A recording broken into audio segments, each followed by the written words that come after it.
What is up? This is your LA in a minute, and I'm here in Burbank at Chili John's, the longest continuously operating restaurant in Burbank.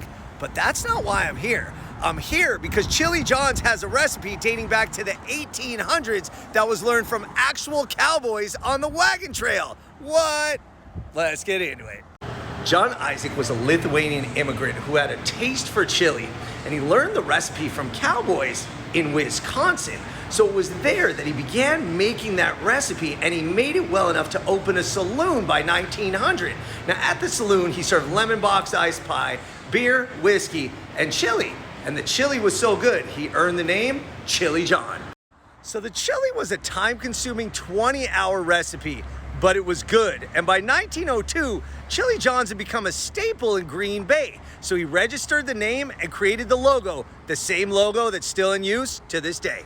So Chili John's thrived in Wisconsin, becoming an institution locally and nationally famous for their chili, in no small part due to John's son, Ernie, who helped run the restaurant along with his wife. But by 1946, Ernie's wife developed tuberculosis, so they decided to move west and open a new Chili John's, in turn helping her condition in the nice climate of California. And they opened one of the first two buildings to appear on Burbank Boulevard.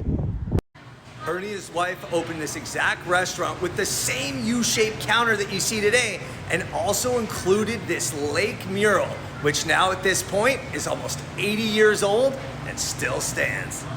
Being located in Burbank, it was right next to the Disney Studios, and Chili John's actually became one of the favorite haunts of Walt Disney himself, as well as many other animators from the Disney Studios. Meanwhile, the original Chili John's was thriving in Wisconsin and was frequented by football head coach, Hall of Famer, and announcer John Madden, who made Chili John's even more famous nation and even worldwide. In the early 2000s, the restaurant was sold to Gene LaGuercio, who promised to keep it exactly as it was, and it still is. And even though he passed away, his wife Debbie and their sons Anthony and Alex still run the restaurant, and let me tell you, the chili is amazing. So Chili John's, it's been here in Burbank for almost 80 years, but it's been making this same chili recipe from the cowboys, from a chuck wagon, for 120 plus years. And it's right here in Los Angeles. All right, LA, it's been a minute.